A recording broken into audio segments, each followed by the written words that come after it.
السلام عليكم ورحمة الله وبركاته. أعوذ بالله من الشيطان الرجيم. بسم الله الرحمن الرحيم. إن الحمد لله نستعينه ونستغفره ونؤمن به ونتوكل عليه ونعوذ بالله من شرور أنفسنا ومن سيئات أعمالنا. من يهده الله فلا مضل له ومن يضلله فلا هادي له. أشهد أن لا إله إلا الله وحده لا شريك له وأشهد أن محمدا عبده ورسوله. اللهم صل على سيدنا محمد وعلى آله وصحبه أجمعين وبارك وسلم. أما بعد.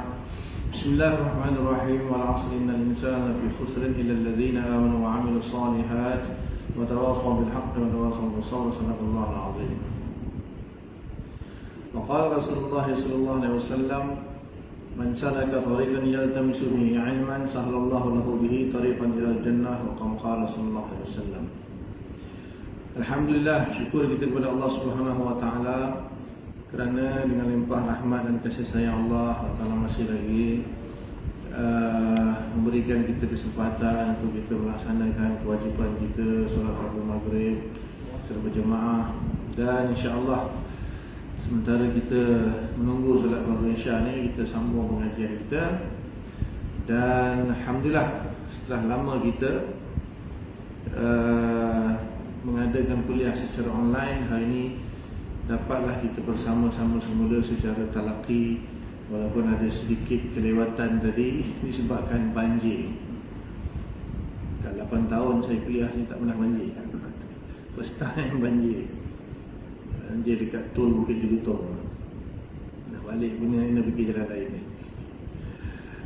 Jadi alhamdulillah online tetap kita adakan. Jadi yang boleh berkesempatan boleh hadirlah ke Surah An-Nur Sanwi Kayangan. Dan insya-Allah malam ni pengajian kita pengajian hadis kita hadis 40 Imam Nawawi radhiyallahu anhu, yang kita mulakan dengan bacaan kita Al-Fatihah.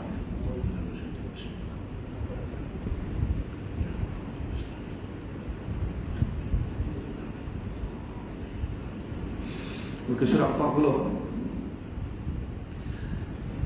Di pertemuan yang lepas kita bahas tentang Imam Bukhari radhiyallahu taala anhu. Insya-Allah hari ini kita sambung Imam Muslim. Jadi tajuk dia riwayat ringkas imam-imam hadis yang termasyhur. Ramai ulama-ulama hadis ini, tapi yang 6 inilah termasyhur disebabkan kitab mereka itu diguna pakai dan dirujuk oleh para ulama lah sebagai sumber syariat kita yang kedua, iaitu hadis Nabi SAW ataupun as-sunnah. Jadi pertemuan lepas kita bahas Imam Bukhari, hari ini kita tengok Imam Muslim. Yang kedua Imam Muslim. Imam Muslim ialah Abu Husain Muslim Ibn Hajjaj Ibn Muslim Al-Qushairi An-Naisaburi. Dia seorang imam hadis yang terkemuka sesudah Imam Bukhari radhiyallahu taala. Beliau berguru kepada Imam Bukhari dan kitabnya yang termasyhur ialah kitab Sahih Muslim yang disusun dalam tempoh 12 tahun. Beliau wafat pada tahun 261 Hijriah dalam usia 57 tahun. Jadi ulama sepakat ataupun kita kata majoriti lah, jumhur ulama mengatakan bahawa antara Imam Bukhari dan Imam Muslim, Imam Bukhari itu lebih utama lah dari beberapa sudut. Walaupun sebenarnya ada segelintir ulama, terutamanya ulama Maghrib, ulama Barat. Maksud Barat di sini bukan Barat Amerika, Barat di Barat, di semenanjung Arab lah, apa namanya, Afrika, benua belah-belah Morocco, belah-belah Tunisia sana. Barat apa dia panggil? Barat itu belah barat benua Afrika. Ulama Maliki lah, kebanyakan ulama bermazhab Maliki, mereka lebih mentarjihkan Imam Muslim daripada Bukhari dari sudut yang lain.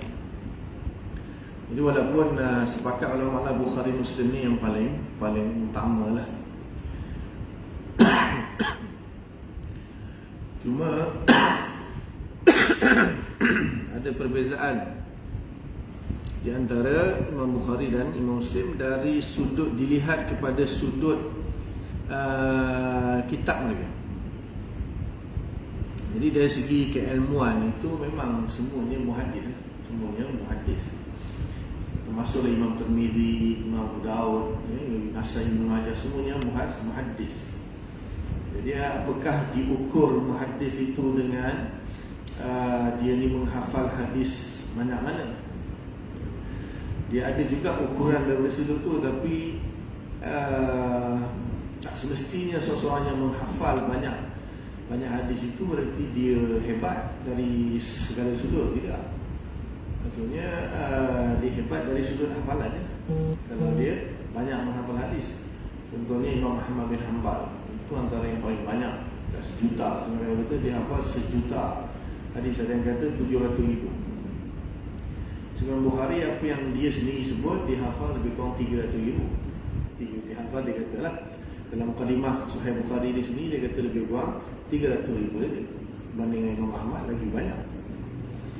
Jadi sebenarnya bukan dilihat dari situlah, hanya mengukur keilmuan seseorang ulama itu dari sudut yang berbeza-beza. Tak boleh kita kata ulama ni lebih alim dari ulama ni lebih alim. Dari kita tengok dari sudut mana? Dari sudut jadi ulama menyusun ini melihat kepada kitab. Antara sebabnya melihat kepada kitab, iaitu Imam Bukhari dalam kitab Sahih Bukhari beliau itu, beliau mendatangkan hadis-hadis ataupun menuliskan hadis-hadis dalam kitabnya itu, yang mana dipilih daripada 300,000 hadis yang dihafal tu, yang beliau sendiri kata dalam mukadimah kitab dia hafal 100,000 hadis yang sahih dan 200,000 hadis yang tidak sahih. Jadi daripada 100,000 hadis yang sahih itu, dia masukkan dalam kitab Sahih Bukhari ini tak banyak, 7,000 lebih saja. 7,000 lebih sahaja, itu pun yang berulang-ulang dengan sanad yang berbeza. Yang tidak berulang-ulang lebih kurang 4,000 hadis saja. 4,000 hadis sahaja dalam Sahih Bukhari yang tidak berulang-ulang lah. Jadi dia memilih hadis-hadis itu dengan meletakkan suatu syarat yang agak ketat. Iaitu yang masyhur lah kalau yang mengaji hadis, mengaji terutamanya kitab Bukhari dan kitab Muslim ni. Imam Bukhari ni dia ada satu syarat yang diletakkan kepada hadis yang nak dia riwayatkan dalam kitab dia itu, iaitu mesti ada satu unsur yang dipanggil subutul liqa. Subutul liqa iaitu sabitnya pertemuan di antara perawi dengan perawi hadis yang meriwayatkan. Maksudnya Imam Bukhari kan meriwayat daripada seorang guru dia muhaddis. Guru dia muhaddis tu meriwayatkan hadis daripada guru dia juga. Dan guru tu nanti riwayat daripada atasnya guru lagi, sampailah sahabat, sampai Nabi. Semua itu mesti sabit, pertemuan itu mesti sabit. Memang betul-betul bertemu dan mendengar hadis itu. So macam mana nak tahu? Macam mana nak tahu orang macam Imam Bukhari? Jadi kalau Imam Bukhari itu dia hidup kan, jadi macam mana dia nak tahu setiap kalau dia dengan guru dia, mestilah dia bertemu. Okey, guru dia bertemu ke tidak, guru kepada guru dia boleh tanya guru dia. Nanti yang seterusnya yang dah meninggal dunia tu, ni macam mana nak tahu kan orang tu betul-betul bertemu atau tak bertemu? Sebab di dalam satu sanad hadis ini bukan 2-3 orang, kadang sampai 7-8 orang, sampai 18 orang pun ada. Setiap perawi itu adakah mereka saling bertemu dalam meriwayatkan hadis, atau hanya klaim saja kan? Klaim. Sebab apa dia ada satu istilah dalam meriwayatkan hadis. Siapa yang biasa belajar hadis-hadis ni lah, kita hadis ni, dia menyebut biasanya haddatsani ataupun haddatsana, akhbarani, akhbarana, maksudnya telah menceritakan kepada aku, telah mengkhabarkan kepada aku, ataupun sami'tu fulan yaqul, aku telah mendengar dia berkata. maka itu menunjukkan memang dia mendengar betul. Macam sekarang ni kan, mungkin tuan-tuan kata, saya dengar tadi Ustaz Ihsan dia dalam kuliah dia sebut begini. Ada orang kata saya dengar daripada online. Tak sama tu. Dia dengar daripada online, dia dengar daripada handphone kan, dia tengok online. Tak sama dengan orang yang dengar betul-betul. Ataupun yang tak sempat datang sini contohnya, dia pun tak tengok online, tapi dia tanya ini, Ustaz Ihsan datang, dia kata ada banjir. Dia kata banjir ke mana? Lepas tu maknanya dia sampaikan apa yang saya sampaikan tu kepada orang yang tanya tu kan. Jadi orang yang tanya tu, bila dia dah dapat tahu, dia cerita ke orang, dia kata Ustaz Ihsan kata dia sangkut lambat banjir. Sebenarnya dia bukan dengar daripada saya, dia dengar daripada salah seorang ahli karya ni lah yang hadir. Tapi dia boleh dia kata kan, Ustaz Ihsan kata dia lambat sebab banjir. Padahal dia tak dengar apa daripada saya, dia tak dengar apa daripada online. Dia dengar, dia tanya salah seorang daripada ahli karya ni. Ahli karya ni yang bagi tahu dekat dia, contohlah. Tapi bila dia cerita ke orang, dia kata Ustaz Ihsan kata dia lambat sebab banjir. Maknanya dia dah skip satu perawi. Jadi berlaku dalam periwayatan hadis macam tu. Berlaku. Tapi kalau memang apa yang saya cakap itu betul, tak ada masalah. Yang masalahnya timbul saya cakap lain dan lagi dia cakap lain. Itu yang akan jadi masalah. Contohnya banjir. Sampai berapa? Saya sampai pukul 8 minit. Tapi dia mungkin sampai pukul 8.30. Itu kan dah lain dah tu. Padahal sampai contohlah sampai 8 minit lagi dia mungkin tanya balik berapa sampai 8.30. Mungkin ada kesalahan kat situ. Boleh jadilah. Jadi sebab tu Imam Bukhari kalau dalam nak meriwayatkan hadis itu mesti ada satu bukti yang menunjukkan perawi itu memang betul-betul bertemu dengan guru. Kalau Imam Muslim tidak. Imam Muslim dalam mukadimah kitab dia, sebab saya mengajar Sahih Muslim ni dah 5 tahun. Dah 5 tahun dah. Jadi dah khatam 5 kali. Jadi Imam Muslim mengatakan, dia tak sebut nama lah, dia kata ulama yang mensyaratkan seperti itu telah telah memperketatkan periwayatan hadis, akan menyebabkan banyak hadis yang akan kita terpaksa ketepikan untuk diterima sebagai dalil. Terlalu ketat syarat dia. Sebab ulama kata cukup kalaulah orang tu dia meriwayatkan, dia kata aku dengar fulan dia kata, ataupun daripada fulan an fulan. Dia tak guna lafaz tadi haddasana, akhbarana. Dia tak cakap aku telah dengar orang tu kata, telah menceritakan kepada aku, telah mengkhabarkan kepada aku, dia tak sebut. Cuma dia kata hadis ni daripada fulan ni. Dah cukup kata Imam Muslim, dengan syarat orang itu hidup sezaman. Hidup satu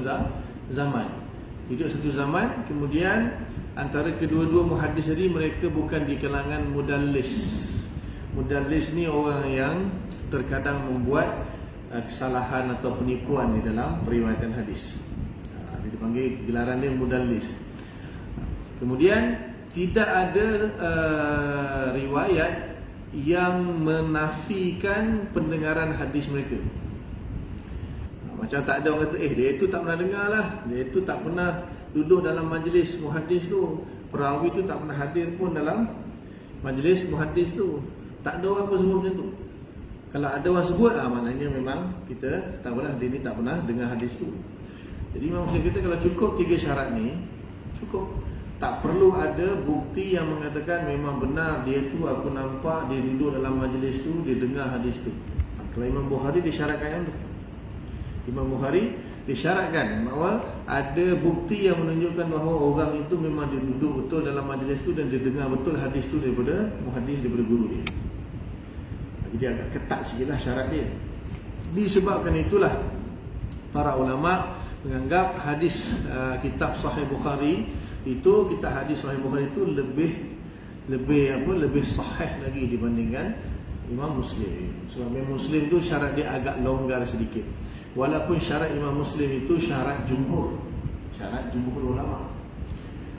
Maknanya dari sudut dari sudut itu memang Imam Muslim tak melanggar apa-apa syarat lah. Mana memang dia ikut jumhur ulama, kata cukup kalau mereka sezaman, kemudian mereka tu bukan mudallis dan mereka tidak ada riwayat, tidak ada bukti yang menunjukkan mereka ni tak pernah dengar, saling mendengar tak pernah, tak ada bukti yang menafikannya, cukup dia katakan sahih. Maknanya muttasil sanad dia. Tapi Imam Bukhari tak, dia kena tambah satu syarat lagi, mesti kena ada saksi atau bukti yang menunjukkan dia betul-betul mendengar hadis. Ketat sikitlah syarat dia. Jadi sebab tu Imam Al-Bukhari, hadis kitab Sahih Bukhari itu dianggap lebih sahih daripada Imam Muslim. Tetapi dari sudut lain, Imam Muslim punya kitab ni banyak orang suka.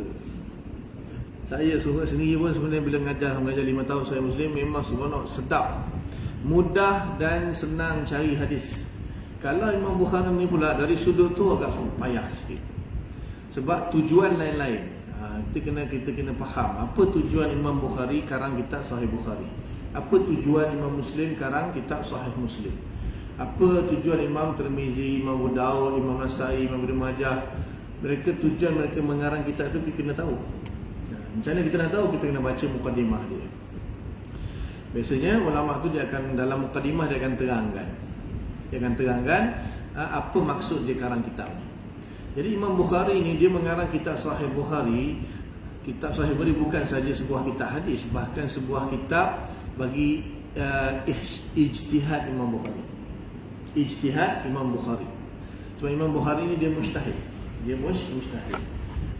Jadi ketika itu memang zaman tu memang banyak mujtahid lah. Imam Syafi'i pun ketika Imam Syafi'i meninggal, Imam Bukhari lebih kurang dalam umur dia 10 tahun.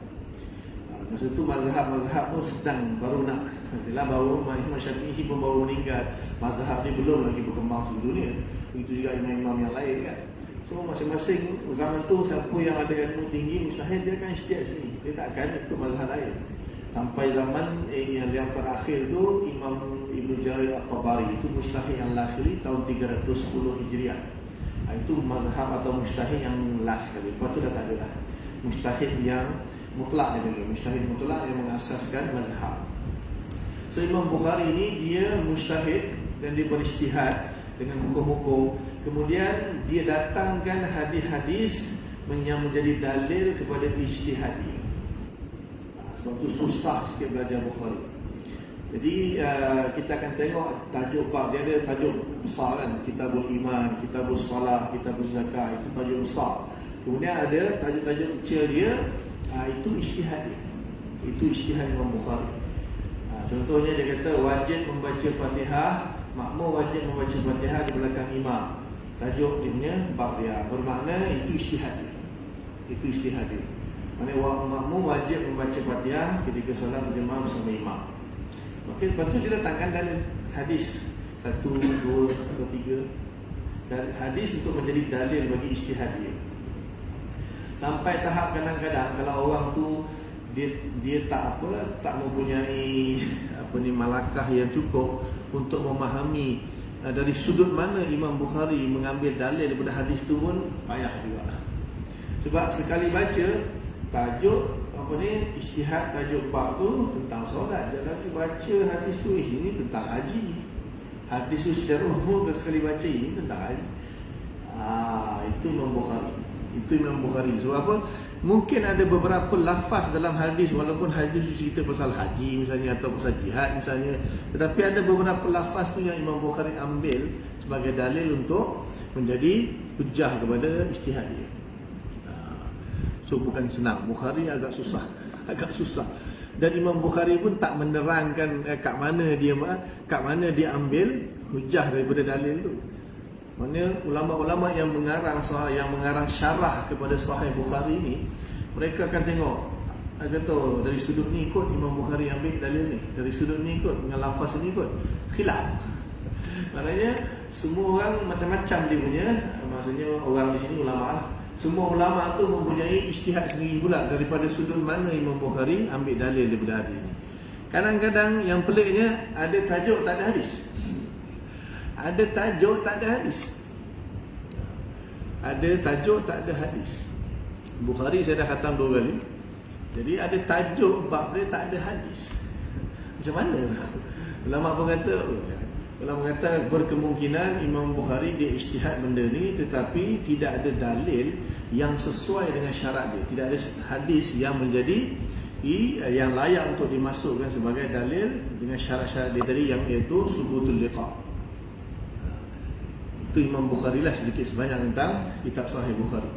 Tapi Imam Muslim lain. Tujuan dia mengarang kitab, dia mengarang kitab untuk mengumpulkan dalil-dalil yang sahih, apa sahaja dalil yang ada kaitan dengan tajuk itu dan sahih menurut syarat Imam Muslim, dikumpulkan semua.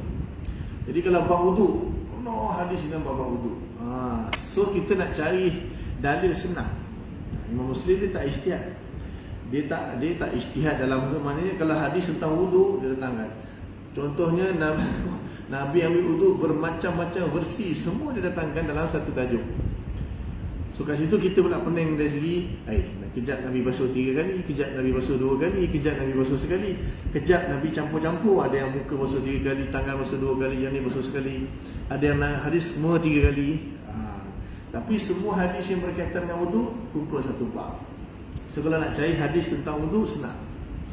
Sebab ada hadis yang Nabi sedut air dalam hidung, ada hadis cerita Nabi tak sedut air dalam hidung. Ada hadis cerita Nabi kumur-kumur, ada cerita kumur-kumur sekali je. Ada yang kata hadis Nabi cedok 2 tangan, ada hadis kata Nabi cedok 11 tangan. Jadi Imam Muslim punya cara mengumpulkan hadis, satu tapak itu dia kumpulkan semua hadis. So maknanya kita senang nak cari hadis, dan banyak hadis di situ, bukan satu, banyak. Tengoklah sebanyak mana hadis yang sahih yang menurut Imam Muslim dengan syarat dia diletakkan dalam bab tersebut. Jadi Imam Bukhari tak kadang-kadang hadis yang sama, yang semakna dekat bab-bab sana tu, dekat bab belakang tu. Kita nak kumpulkan semua hadis tu terkabur dalam kitab Sahih Bukhari. Dalam bab tu Imam Bukhari payah sikit. Kita nak cari hadis-hadis yang sama yang berkaitan, dia akan letak hadis tu di tempat-tempat yang sesuai lah, yang menurut ijtihad dia. Kalau Imam dan seterusnya lah, nanti Imam Abu Dawud, Imam Tirmizi masing-masing pun ada dia punya maksud dia mengarang kitab. Bahkan Imam Tirmizi misalnya dan juga Imam Abu Dawud ada hadis yang dhaif. Bukan Imam Tirmizi tak tahu hadis itu dhaif, dia tahu hadis itu dhaif. Tetapi tujuan Imam Tirmizi misalnya, dia mengarang kitab hadis, tujuan dia mendatangkan semua hadis-hadis yang menjadi dalil kepada fuqaha dan mujtahid. Tak kira lah fuqaha itu menggunakan hadis dhaif ke, hadis sahih ke, hadis hasan ke, dia datangkan. Sebab tujuan dia mengumpulkan hadis itu semua dalil yang digunakan oleh fuqaha. Lepas tu cara dia menyusun pula beza. Dia akan pilih salah satu hadis saja yang paling masyhur. Lepas tu kalau ada hadis yang lain lagi yang semakna dengan hadis itu, dia akan sebut hadis yang semakna dengan hadis ini diriwayatkan juga oleh Siti Aisyah, Abu Hurairah, Ibnu Abbas, Ibnu Umar dan sebagainya. Dia cuma datangkan satu hadis. Kalau Abu Daud tidak. Imam Abu Daud dia datangkan semua hadis-hadis yang berkaitan dengan bab tu, dia datangkan semua walaupun dhaif sekalipun. Hadis-hadis yang dipakai oleh para fuqaha untuk dijadikan dalil walaupun dhaif. So janganlah kita kata apa ni Imam Tirmizi masukkan hadis dhaif di dalam kitab dia. Memang itu dia punya tujuan. Tu ada orang menyalahkan pula Imam Tirmizi, menyalahkan Imam Abu Dawud meletakkan hadis dhaif dalam kitab dia. Memang tujuan dia nak kumpulkan hadis, dan dia siap bagi tahu lagi ni dhaif. Kalau Imam Tirmizi dia siap bagi tahu lagi hadis ni dhaif. So maknanya nak bagi tahu di sini ke-6 imam ini, mereka mengumpulkan hadis itu di dalam kitab mereka itu masing-masing ada maksud tersendiri. Satu kita tak boleh nak compare dari sudut tu.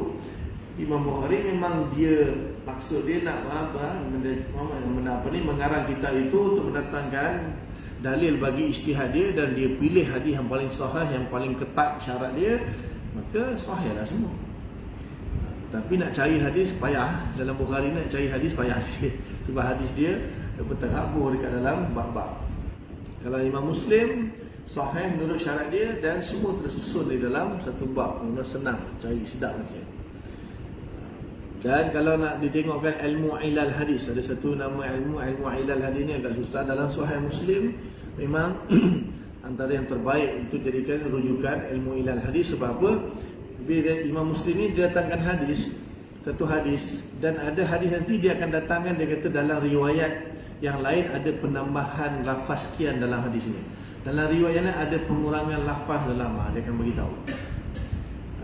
Itu Imam Muslim antara rujukan bagi ilmu ilal hadis. Sebab hadis yang diriwayatkan, Nabi bila riwayatkan hadis, maka sahabat yang dengar ada yang cerita panjang, ada yang cerita pendek, ada yang cerita ringkas, ada yang cerita memang sebiji macam Nabi cakap, ada yang ubah-ubah perkataan, gunakan perkataan di sini tapi makna dia tak lari. Sebab tu ada perbezaan lah dalam lafaz-lafaz hadis. Jadi Imam Muslim ni, maksud berguru kepada Imam Bukhari ni maknanya saling bertukar-tukar hadis, saling bertanya tentang perawi-perawi, saling bertanyakan tentang status hadis lah. Jadi bukan bermakna berguru di sini dia berguru belajar fiqh, belajar akidah ke, maksudnya dalam ilmu hadis lah. Dalam ilmu hadis mereka saling bertanya antara satu sama lain, saling mengambil hadis antara satu sama lain. Okay, itu Imam Muslim. Kalau kita tengok dari segi umur, nampak Imam Bukhari agak tua sikit lah daripada Imam Muslim. Maknanya lebih kurang di sini dia tulis 204, tapi yang masyhurnya dalam mukadimah kitab Sahih Muslim 206. Di sini dia tulis 204. Memang ada khilaf, ada beberapa khilaf. Bila zaman dulu kan tak ada JPN, tak ada surat beranak, tak ada IC, tak ada MyCard, semua tak ada. Jadi agak-agak saja, dan orang pun tak tahu ketika Imam Bukhari lahir, Imam Muslim lahir, dia akan jadi muhaddis besar terkenal satu dunia sampai sekarang. Orang pun tak tahu masa tu. Bila dia dah meninggal, dah wafat, dah masyhur, baru orang kaji bila dia lahir. Bila dia lahir, dengar-dengar cerita kata 204, 201, 206. Yang masyhurnya 206. Jadi maknanya dia lahir lebih kurang dalam 12 tahun selepas Imam Bukhari. Maknanya Imam Bukhari 12 tahun lebih tua. Sama lagi ke berhenti? Solat. Macam mana? Azan dulu. Okey, kita bagi laluan untuk azan. Kita mulakan lambat sikit tadi sebab banjir.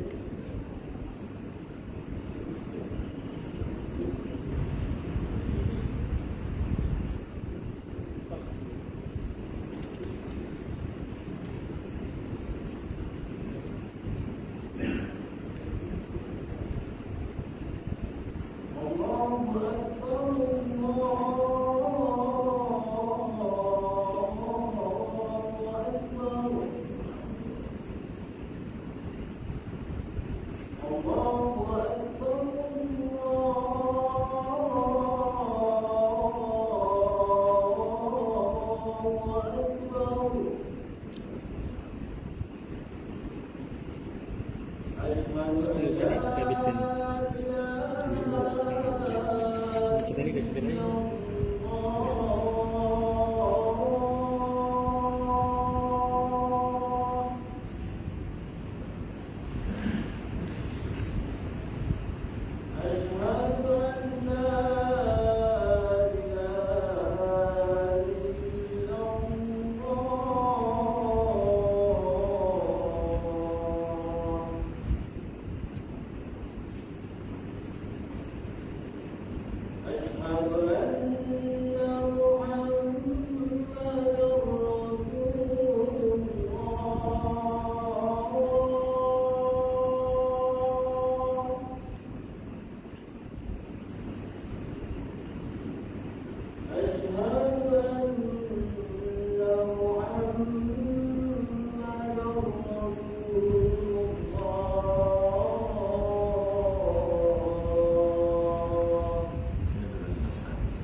Bismillahirrahmanirrahim. InsyaAllah kita baca ni sampai habis dalam 10 minit insyaAllah.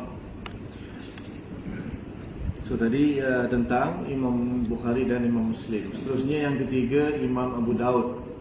Lahir pada tahun 202 Hijriah, meninggal 275 Hijriah, bersamaan dengan 817 Masihi hingga 888 Masihi.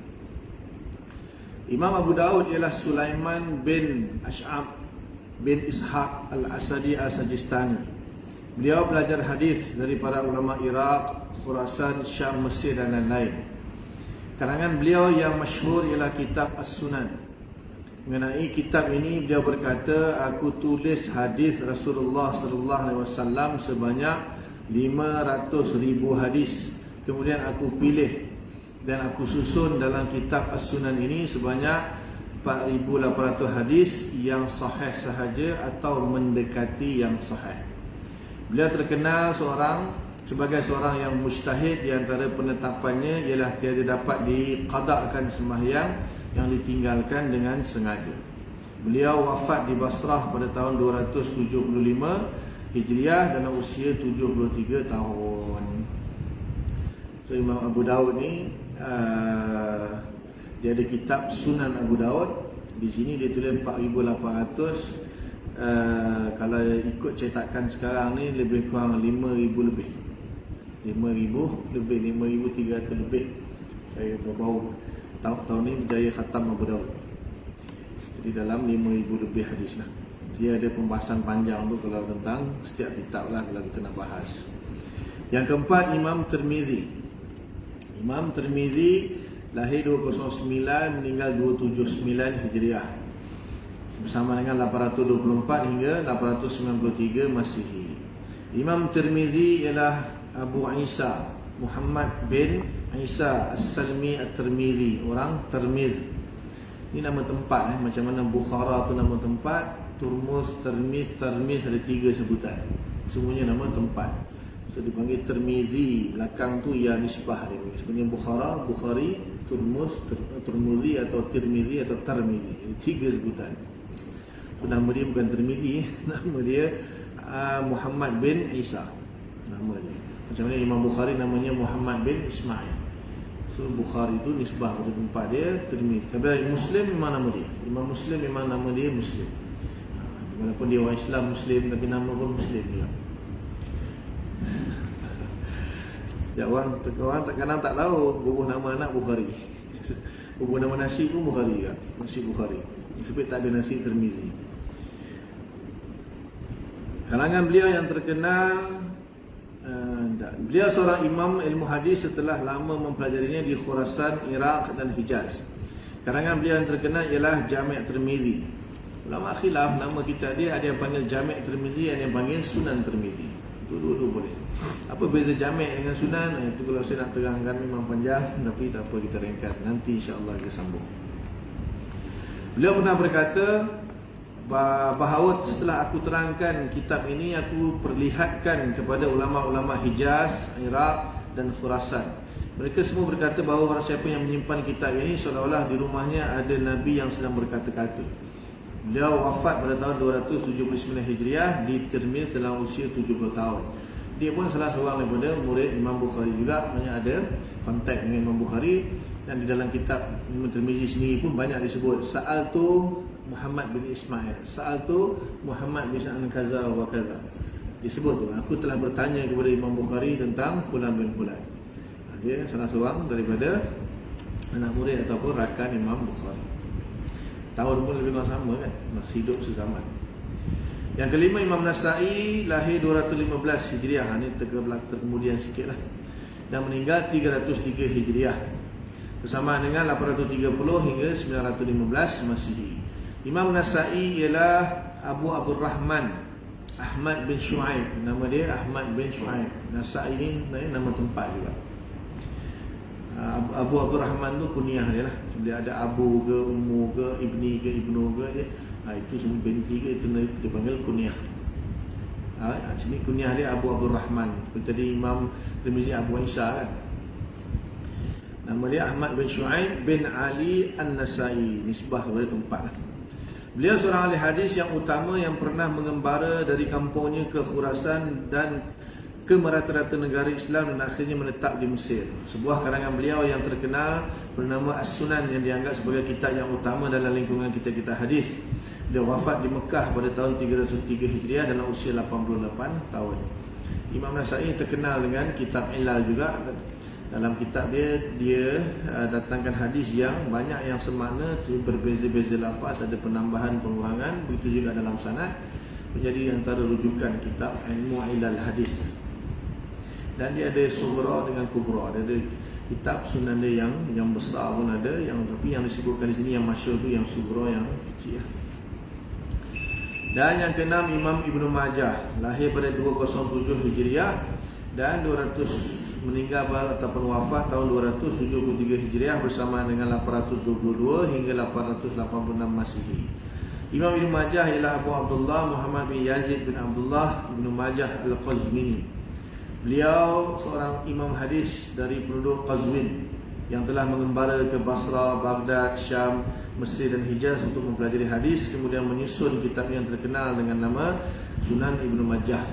Beliau wafat pada tahun 273 Hijriah dalam usia 66 tahun. Demikianlah di antara riwayat ringkas imam-imam hadis. Selain imam-imam itu, ada lagi imam-imam dalam jurusan ilmu ini yang tidak diterangkan dalam kitab ini.